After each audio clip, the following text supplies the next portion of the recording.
Хотели бы вы, чтобы все люди в будущем объединились, перестали воевать или голодать? Единая религия, единые экономические и политические системы звучит как утопия, не так ли? Возможно, человечество уже движется в этом направлении, а подталкивает его теневое правительство, к которому принято относить самых богатых и влиятельных людей.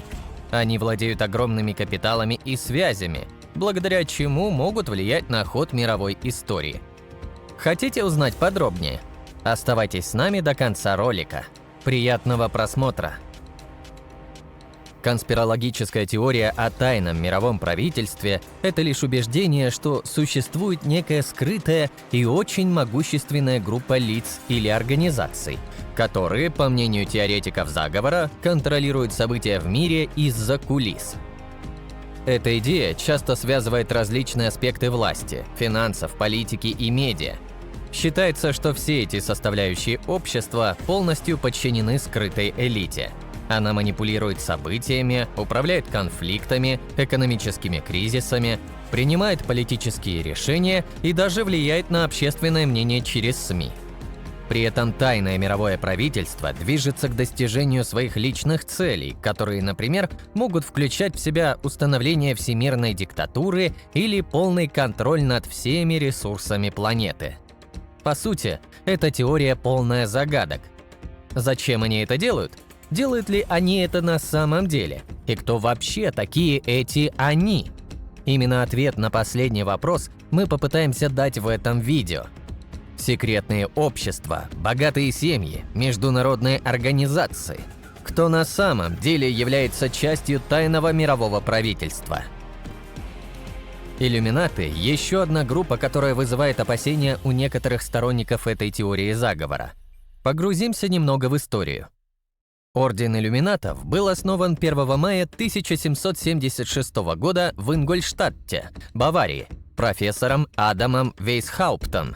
Он задумывался как секретная общественная организация.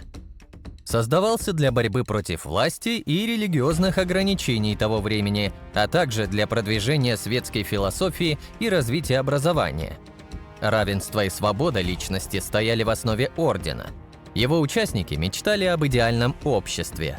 Члены ордена также принимали строгие обязательства соблюдать конфиденциальность и верность объединению. Кажется, никакого криминала, кроме борьбы против власти, конечно. Именно поэтому уже в 1785 году орден был закрыт. Правительство Баварии выдало закон о запрете секретных обществ, что привело к разгрому иллюминатов. Кажется, не все поверили, что объединение, основанное на равенстве и свободе личности, могло так просто прекратить свое существование. Именно поэтому, несмотря на официальное закрытие ордена, некоторые люди считают, что тот все еще существует, даже в наше время. Доказательством этого являются многочисленные знаки, которые встречаются по всему миру на зданиях. В книгах, в СМИ пирамиды, глаза-треугольники – все это относят к символам иллюминатов. Их интерпретируют как скрытое послание и призывы к действиям. Иллюминаты просто ушли в тень и по-прежнему жаждут мирового господства. Так считают сторонники этой теории заговора. Другое, древнее и широко распространенное объединение – масоны – все еще официально существует и в наши дни.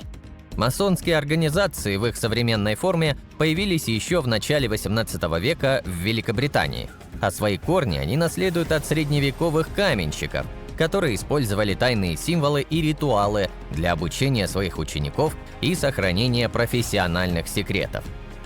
Члены масонских организаций всегда собирались в масонские ложи для обсуждения философских и моральных вопросов, рассуждали о свободе, равенстве, братстве и толерантности. В наше время масоны пишут статьи, эссе и обзоры, посвященные проблемам истории, философии или этики. Тексты зачитывают на собраниях ложи. Фримасонские ложи – основная единица организации. В мире существует немало различных масонских объединений и обществ, каждая со своими обрядами и убеждениями. Это могут быть как мужские ложи, так и женские, смешанные или молодежные. Открытые обсуждения масонских тем часто запрещены, и многие ложи стремятся сохранять конфиденциальность. По этой причине некоторые люди считают масонство таким же тайным обществом, влияющим на политику и экономику. Так работает сила секретности, ведь если масоны так тщательно все о себе скрывают, то непременно задумали нечто ужасное, устроили заговор и вообще стремятся к мировому господству. Многие всерьез полагают, что все это действительно так, но члены масонства, конечно, все отрицают. «Мы собираемся лишь для простого общения», — говорят они. А кто является участником этих самых сообществ или Бильдербергского клуба? Конечно, это самые богатые и влиятельные люди. Правительство, банкиры, бизнесмены. Иногда целые семьи. Например, Ротшильды. Это одна из самых известных и влиятельных финансовых династий в мировой истории. Ее влияние на экономику прослеживается с начала XIX века, но давайте сначала окунемся в историю. Семья Ротшильдов была основана в Германии в XVIII веке. Основателем династии стал Майер Амшель Ротшильд, который создал финансовую компанию – банк во Франкфурте. После смерти отца его 5 сыновей распределились по разным городам Европы, таким как Лондон, Париж, Вена, Неаполь и Франкфурт, где создали филиалы компаний. Это позволило им организовать международное финансовое сообщество, обладающее влиянием в разных частях Европы. Майер продумал все до мелочей. Он позволял своим детям заключать браки лишь только внутри семьи или выходить дочкам замуж по расчету, но зятья при этом не допускались к ведению дел. Остановились исключительно наемными сотрудниками, управляющими, рабочими или служащими. Более того, дочери не унаследовали компанию Майера, все переходило сыновьям. Так Ротшильдам удалось достичь величия. Именно банковское дело стало основным источником богатства семьи. Интересный факт. Для передачи информации и капитала через международные границы Ротшильды использовали сначала голубей-гонцов, а затем телеграф, впервые в истории. Это позволяло им оперативно узнавать о финансовых событиях в разных странах и влиять на финансовые рынки, принимать обоснованные инвестиционные решения. Ротшильды не раз финансировали важные инфраструктурные проекты, включая строительство железных дорог или проведение военных операций.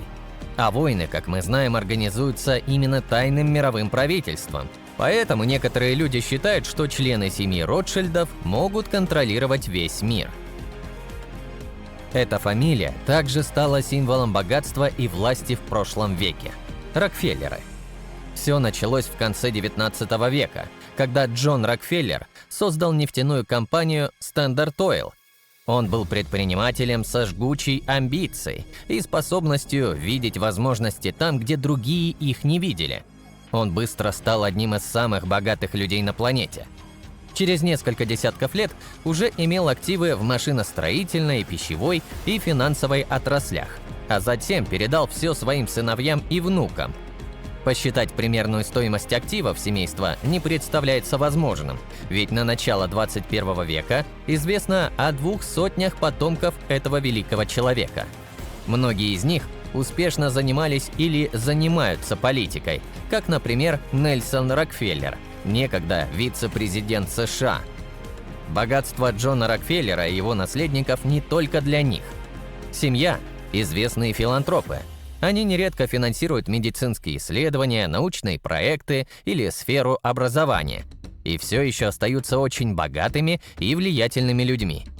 Если мировое правительство действительно существует, представители династии Рокфеллеров однозначно принимают в его работе самое непосредственное участие.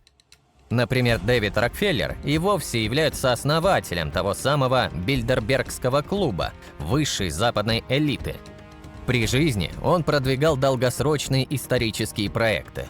Предотвращение экологической катастрофы и исчерпание природных ресурсов, ограничение рождаемости и сокращение населения Земли. Идея сокращения населения Земли как раз лежит в основе теории заговора о мировом правительстве. Состояние следующей семьи, Барухов, Возможно, меньше, чем Ротшильдов и Рокфеллеров, но вот влияние у них гораздо больше.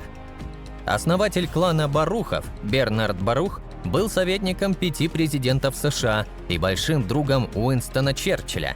Именно он придумал термин «холодная война», курировал проект создания атомной бомбы и Международного агентства по атомным разработкам. Он имел огромное влияние на всех президентов, с которыми работал. Именно Баруху приписывают создание идеи мирового правительства, называя его серым кардиналом Белого дома. Возможно, потому что тот никогда не стремился быть у всех на виду, попадать в различные топы или списки богатейших людей. Ему просто нравилось управлять, влиять на ход мировых событий. Барух желает править миром, Луной и, возможно, Юпитером, но это мы еще посмотрим, записал в своем дневнике президент Трумэн. Например, подконтрольный Бернарду Баруху, а также семьям Шифов, Лоибов и Кунов, американских банкиров европейского происхождения Standard Chartered Bank, основанный еще 400 лет назад, не светится в рейтингах самых-самых финансовых организаций, но при этом контролирует все расчеты в мире. А вот о наследниках империи Баруха мало что известно. У него было 2 дочери и сын, который скончался в 90-х годах прошлого столетия. Нет никаких достоверных сведений о внуках и правнуках Бернарда. Поговаривают, что их специально скрывают. Нет фотографий даже с похорон, на которых можно было бы разглядеть правопреемников. Считается, что Барухи все еще управляют властями США. Не только богачи, но и королевские семьи могут управлять миром.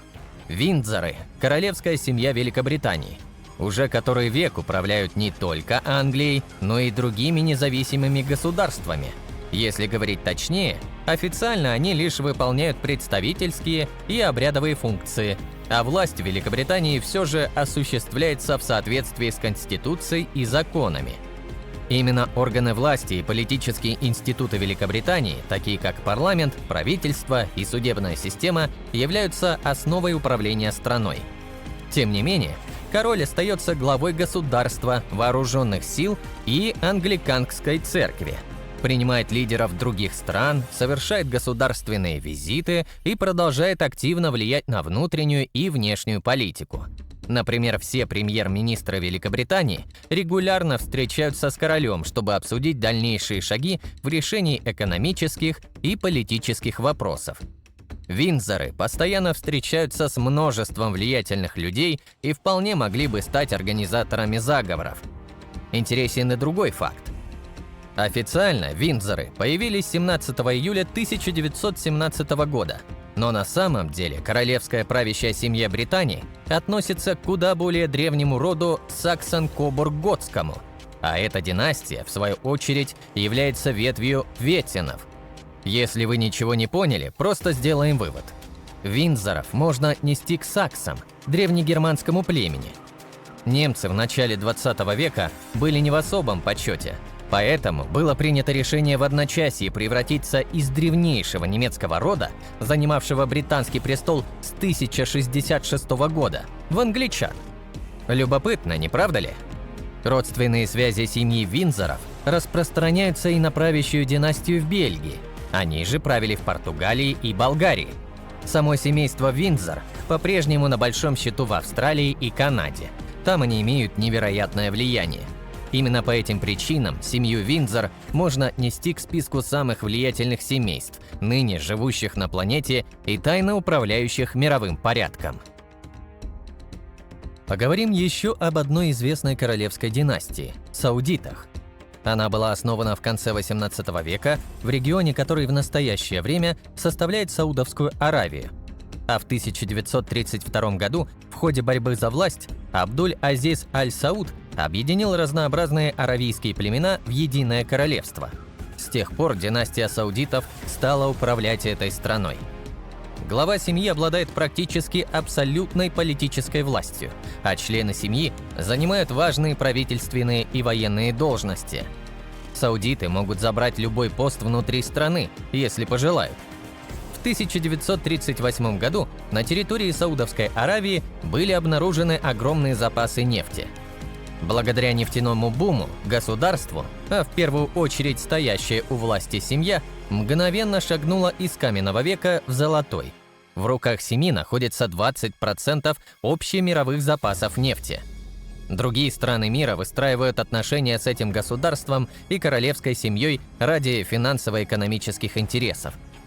Сами Аль-Сауды, помимо личного обогащения и прихотей, вкладываются в международные проекты, строительную и химическую промышленность, занимаются покупкой недвижимости за рубежом и получают престижное образование в лучших университетах мира. Связи, огромные деньги, влияние на весь мир. Не может быть династия с таким огромным капиталом не приглашена к управлению мировыми процессами.